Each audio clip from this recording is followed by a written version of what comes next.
Go, boy!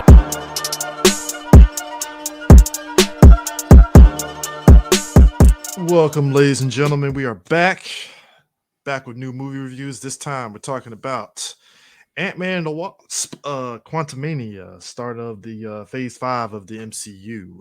Um, We're off to a very interesting start. yeah. So I want to get this out the way right now. I'm gonna need, it's Here very, we go. it's very Here we rare. go.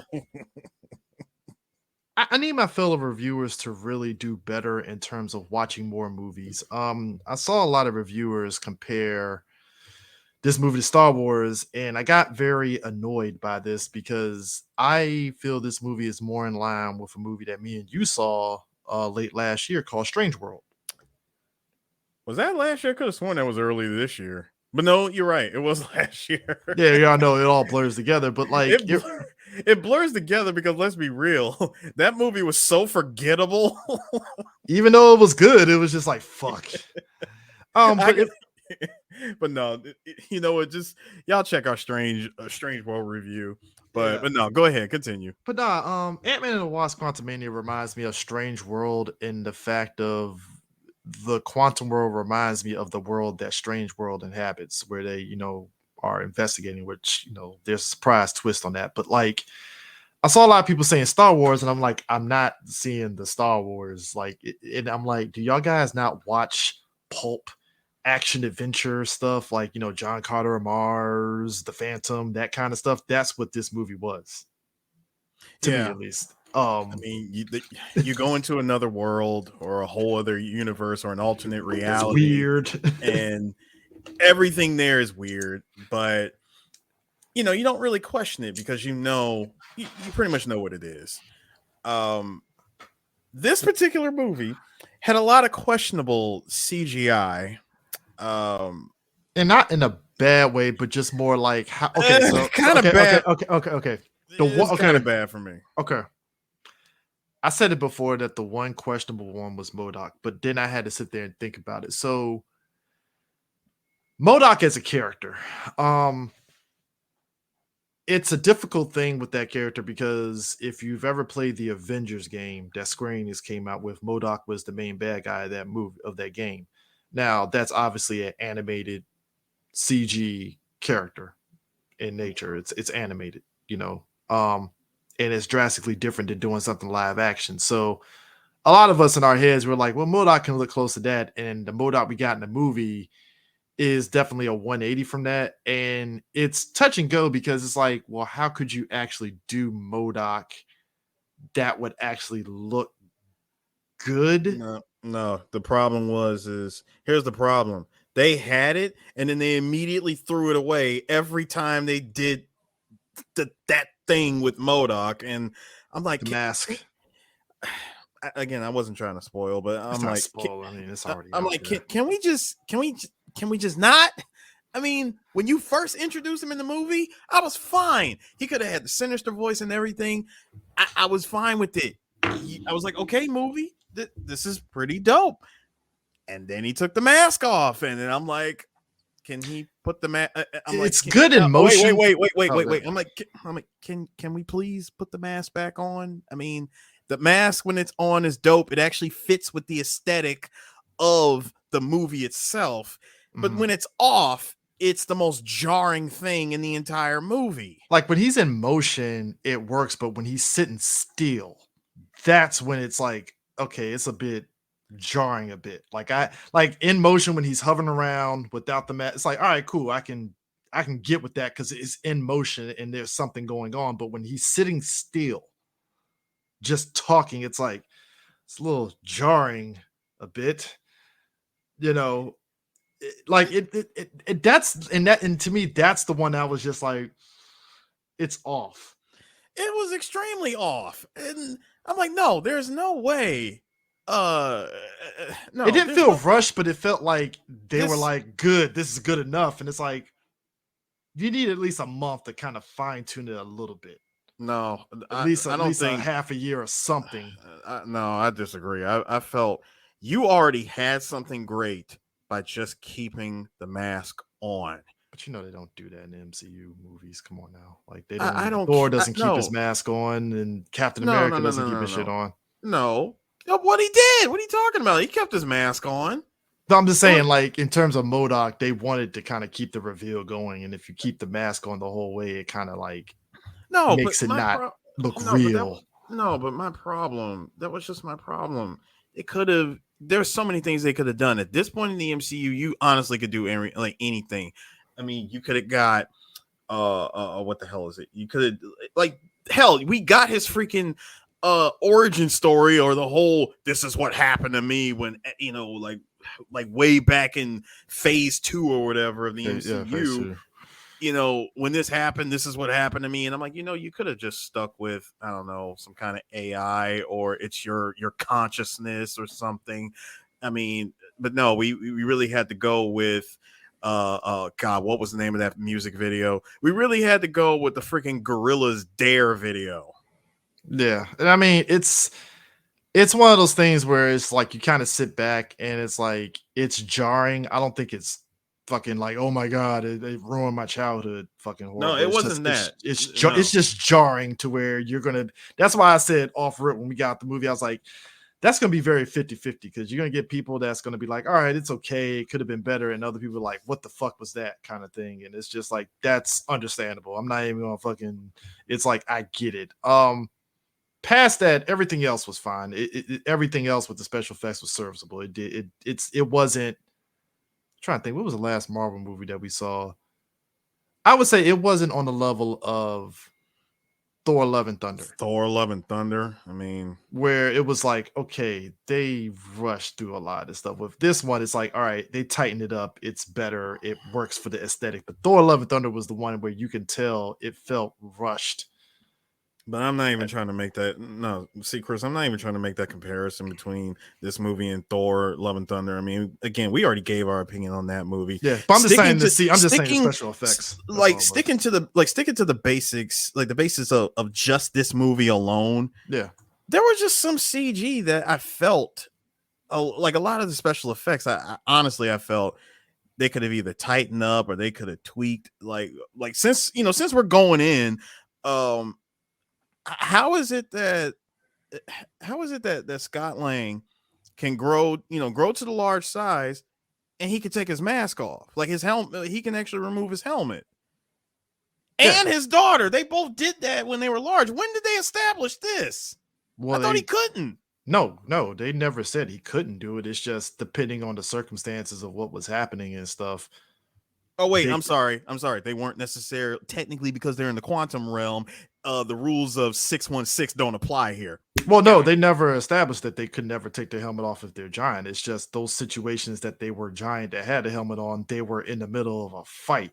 So, but when they got together and embraced and had that whole "I'm so proud of you" father-daughter moment, I'm like, but you guys got your stuff off in your okay movie. Whatever. You don't need to have a mask on to grow large. That's the thing. You don't have to have it on.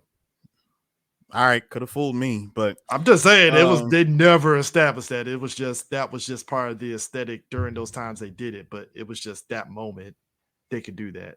I mean, they could always do it. It's just that was the moment they can do it. So I still had to ask the question of, did we really get a Antman trying to embrace his inner Captain America with that part in the movie? He legit held that thing like Captain America's shield. No, it makes sense. I mean, I think that's the funny thought it was thing. Funny. I thought it was funny. I think what was interesting too is that like another thing that I saw review was talking about was like the idea of like, I think people don't like the simplicity of Ant-Man movies. Like they don't like the fact that Ant-Man has a very reasonable thing. They didn't like the fact that like I liked, at least for me, I love the fact that the conflict with his daughter is a very simple thing. Hey, I lost 5 years of time with my daughter. And my daughter is out here doing what I'm doing, and I feel like I don't know her like I should. All right, cool. Makes perfect sense. Right? Mm-hmm. So it's like, all right, cool. They go through that, and the conflict kind of resolves itself pretty fucking quick when they're in the quantum realm and stuff, and she has the suit, and he's like, okay, he's turned into a dad right now. And they're kind of like, there's no like, I hate you, dad moment in this movie. You don't really get that moment, honestly, which I'm in actually the two fine and a with. half in the 2.5 hours that we got with this movie. What do you No, it mean doesn't. 2 hours, dude? That's like it's a smooth 2 hours. Well, whatever. It's MCU. I say two. I say 2.5 hours because sitting through it plus credits, mid and end credit scene, whatever. Anyway, in the time span that we sat through it, we got action set pieces we got to throw at you. I mean, given like you said, the simplicity of an Ant-Man movie, it doesn't need an hour plus long conflict of the inner turmoil between The two family, characters. don't like in the turmoil that they do provide. It helps because the central conceit is that Jan, when she got rescued, we were like, oh, she's in the quantum realm. She got rescued, but apparently she was keeping secrets, which is one Kang the Conqueror, who she abandoned in the quantum realm to keep him from escaping. And that was the big secret, is that she helped him, uh, try to rebuild his ship to kind of get back in his time. And if you know about King the Conqueror, especially after watching Loki, you have a full understanding that it's a lot of multiverse time travel shenanigans afoot. And the quantum realm is one of many realms that's part of that whole multiverse type stuff. And if you didn't watch Loki, it's definitely a lot to take in, especially with Kang. Um, because you're definitely going to be like, all right, he has an interesting conceit.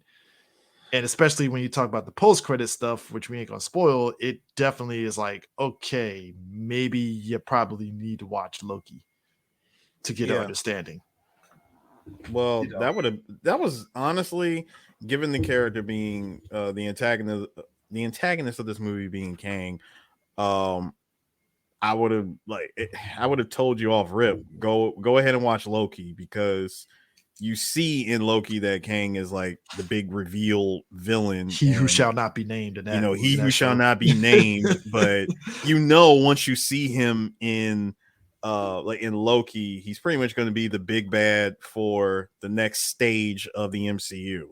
Yeah, and shout out to Jonathan Majors because my man got fucking charisma out the ass as King. Like this motherfucker is just the subtlety, and then when he goes nuts, it's like, oh shit, like damn. I, I still laugh that even in MCU he cannot escape sweaty ass Bruh, I no, mean, freaking was it Lovecraft Country. man was sweating his ass off. He Just cannot escape that.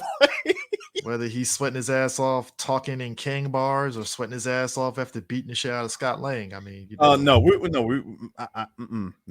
ain't going. We ain't just gonna breeze past Hey, that hey, hey, yet, hey, hey, because that. that honestly, hand on a stack of Bibles, was the best thing about this entire movie. Was seeing was just seeing Jonathan Majors run all He hands ran it on everybody. on. Like Yeah, but when it his came to hands were ready to eat for everybody. but when it when it came to Ant-Man, we got the preview for Creed 3. Look, all I'm saying is this: like, I've never seen somebody take a full beating like this. and that's the thing. And that's what I like because, like you pointed out, like clearly Ant-Man has learned from a lot of the other heroes and stuff of being a hero, but that's not enough to fight King. And hell no. And I like that because they didn't like dumb down King so Ant-Man fight. It's like, oh no, he's a threat.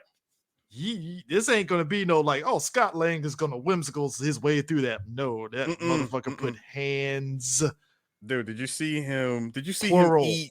No, did you see him eat an entire bully foot from Kang? Dude, Kang stopped the shit out of him. Kang ate a whole punch from Giant Man. Like, what the hell Yeah, are we talking about here? No. I'm talking about Kang actually curb stomped Ant-Man. I remember and seeing that broke. No, See, he did it. No, don't you remember he did it, and that broke his. Oh, I know, helmet. no, that was in the trailer, and I remember sitting back like, if Scott didn't have that helmet on, he'd be dead. Oh, he would be. 100%. I remember seeing in that trailer, and I was like, ooh, yeah, Scott is lucky he had the helmet on because that foot would have crushed his skull and been like, well, bye-bye, Ant-Man, you are dead. It's like, yeah, ain't no bringing you back unless we go into the multiverse. I mean, like I said, Kane's charisma, it's oozing because it goes from like subtle, and then when he's really pissed off, you see it. Like it's all there. And you got that, and like I said, Jan's whole like history between them two when they're both on the screen together, it's great. Um, I think Hope kind of sort of in a way gets shortchanged a little bit in this movie. Extremely, not even kind of. She was extremely shortchanged. Because it's like it starts off strong where they kind of cap off the stuff with Falcon Winter Soldier, and Hope kind of ties into that whole thing with that. Mm-hmm. And it's like, all right, cool. Hope has an arc, she's doing what she's doing. And then it switches over to, okay, she's got an issue with her mom. Understandable, because her mom's keeping secrets. So that whole dynamic. And then at some point in the movie, it's like, oh, Hope is just there. It diminished as time went on. It just diminished as the movie kept going. I'm like, well, it's kind of sad that she kind of got reduced to a striker character from King of Fighters. Like you just press good striker, but damn. No, but it's still at the end of the day, she was a freaking striker. Like press that button, you can only use her about a good 5 times in this 2-hour movie. And it sucks because like the first 2 movies, she was used very well, and it's like, like there could have been more with her that could have been used. Like, how do you take a back seat in your own movie that you got, damn near top billing with? Yeah. Sorry, you share top billing with Antman. But how do you take a back seat to that? And look, in the history of us watching movies, that happens, and you kind of sit back like this could have been avoided, and it's like, damn, like, like what happened, and and it's unfortunate, but like I said, the movie overall, it's fine. It like I said, it does the job. I think when we look at the Ant-Man trilogy, I think it functions very well as its own thing, despite it being part of the MCU and stuff. A lot of people were just like, oh, I hate Ant-Man. I'm like, why? They're simple movies. Like, I'm not saying you had to fall in love with the shit, but they're fine. They do the job. I'm not going to say that I hate this movie because I don't really hate it, but it just could have been a lot better than what we got. And I know some people are acting like, we have cause. No. Well, I ain't gonna go that far. I'm not gonna go that far, but I am gonna say that people were acting like we got cause for like this movie is cause for concern. Like, do we need to be worried about Phase 5 or the rest of the MCU? I'm like, guys, Phase 5 just started. I don't think you put it this way. I will say this with the recent news that came out where Feige and them were like, hey, yeah, we have to ease up on the amount of content we came out with, which again, that's because of Chapek trying to, like I said, make up for 2020, no having content, try to push out so much shit. And I'll be honest, and I gotta say something about that. I really wish that movie studios, television studios, I don't care who you are, if you're in the entertainment industry, 2020 happened, okay? Accept it. Move on. Stop trying to backfill or recoup from the freaking L that everybody took. Not just you. Everybody took an L in 2020. Okay. Yeah, like I said, WB tried it with their HBO Max stuff. Like, I understand stuff was supposed to come out during that year, but hey, we were all on lockdown. All right, not a whole lot we could do. Everybody was concerned with safety. I understand. But we are in 2023. It's been a whole 3 years. Can we please just move forward? Stop trying to recoup what you lost. Yeah, like I said, when he came out and said, "Hey, we are starting in Phase 5. We're easing up on a lot of stuff," I was like, "Thank you," because I think that's at the heart of why people felt some way about Phase 4. That's why I was like, I don't think people hated Phase 4. It was just you took 3 years. Jammed a lot of. You took 3 years of material and put it in 2 years, and you're like, oh shit, you overwhelmed me with a lot of shit. Like, goddamn, like I need a break. No, for me, it was literally like y'all took 20 pounds of shit and put it in a 5-pound bag. Because you didn't give, and he said the best, like we didn't give audiences time to really breathe. Like, think about it. Like, you had every month there was always something with the MCU. Right. And then that's on top of the movies. So it's like you're getting overwhelmed with all this and you're not enough time to really like take in what you just watched, breathe, talk about it for a while. And then like 2-3 months later, something else comes out like it normally does. Yeah, you're gonna end up forgetting it.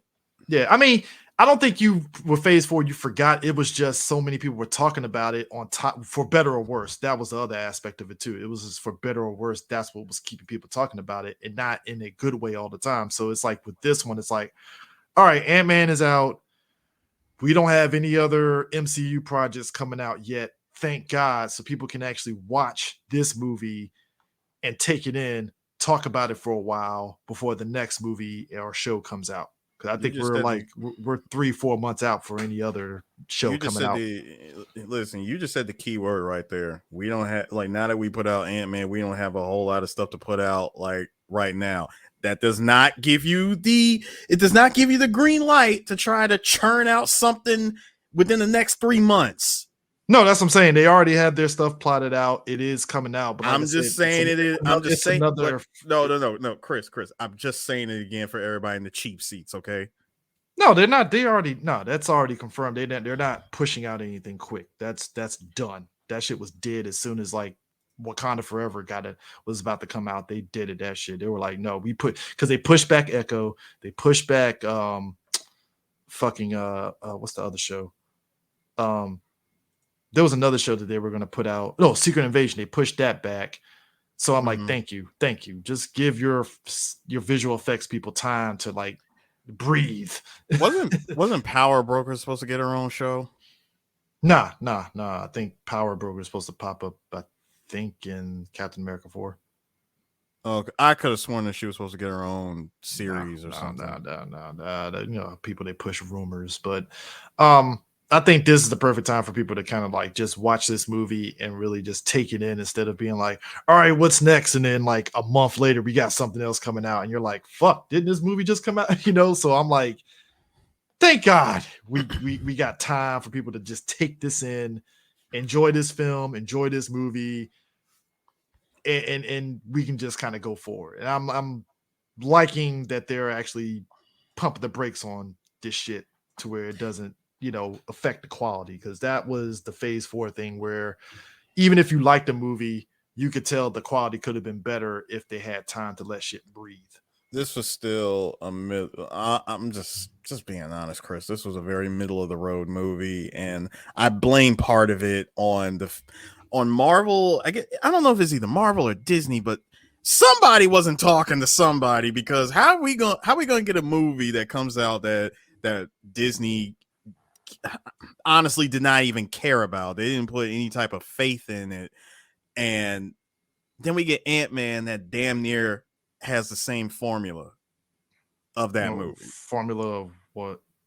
We got like the same vibe of Strange World in this movie. But I mean, they did put a lot of marketing behind this compared to Spring. Yeah, they put a lot of basically no, Chris, okay, listen, you want to know what we got?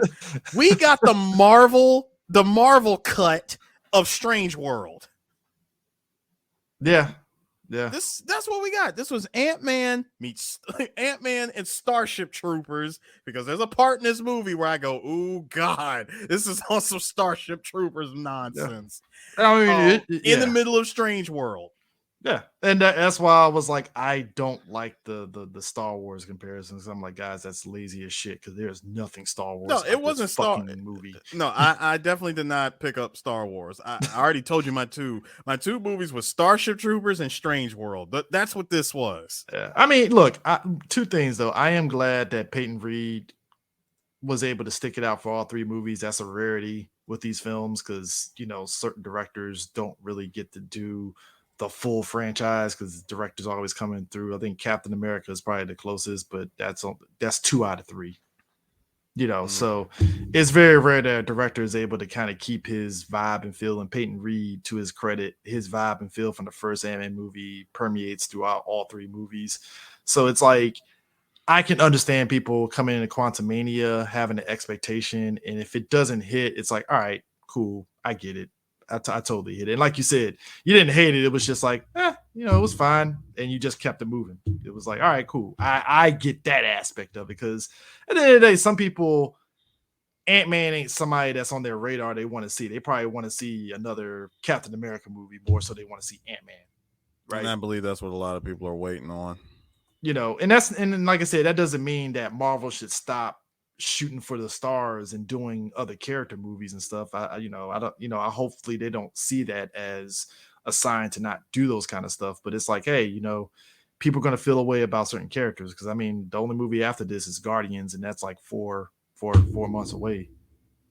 So yeah, yeah. Like I said, at the end of the day, folks, you'll be entertained by Quantumania and what it set up.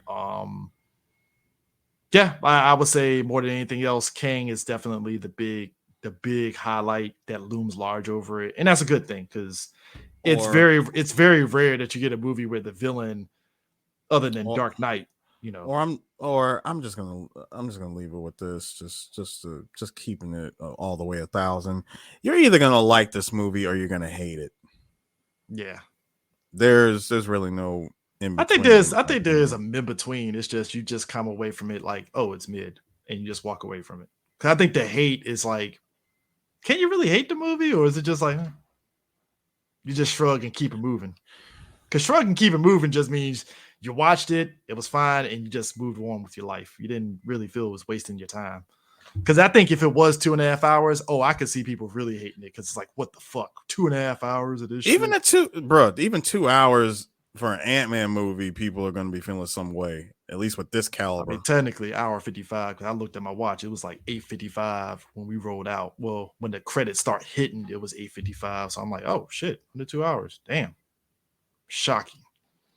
So I listen. I'm not gonna give it that. I'm not gonna give a 5-minute freaking curve to this movie. Look, even at 2 hours, that's still pretty good. People they can take an afternoon or 2 hours out of their time to watch it. Because if it was anything longer than that, I think people would probably be like, "Fuck." Which is probably why I'm kind of glad Luis and his crew wasn't in the movie because that probably would have made for just this shit being longer than what it needed to be. If Luis and them were in the movie, because then there would be another Yeah, separate plot point that they would have to address and like super unnecessarily long. because it's like, what's Luis and his crew going to do while Scott and them are sucking the quantum realm? I don't know. I don't care. And that's the problem. It would been like a third subplot of a bad guy that we don't give a fuck about, and we're like, all right, so that's probably why it's 2 hours and 20 minutes now. I don't want any of that. It's like I'm like, you're already on thin ice with the bull crap you pull with MODOK. Yeah, that's what I mean. That as much as that part angered me, I got a sense of happiness and relief getting my one part with with Kang. Seeing what Kang did at that final third act, I'm like, thank you. Especially during Black History Month. Thank you for giving me that. Yeah. So I'm looking at it right now. So Guardians of the Galaxy that drops, May. So yeah, we're about 3 months off, 3 months off of that. So yeah, and we don't have another TV show for a while. So thank God for that. So yeah, they definitely finally fucking learned to push it back because dear God, man. But yeah, that's it for Ant-Man and Wasp Quantumania, and we'll catch you. Actually, Creed 3 is next. Shockingly, no, Cocaine Bear. Yeah, we got Cocaine Bear and then Creed 3. Oh yeah, then Creed 3. Like I said in the last episode, the last review, I am just shocked that we're getting so much back-to-back movies that are actually entertaining in some way. That's like, oh shit, we got this happening. Boom. Oh, Cocaine Bear. I want to like the amount of people that actually want to go to the theater to see Cocaine Bear is funny to me, but I think that's what happens when you have a plot, like you have a name that just grabs attention. Yeah. It's like Hobo with the Shotgun. It's like, I gotta watch that movie now. So, but anyways, that is it, folks. We will catch you later. Peace out. Deuces.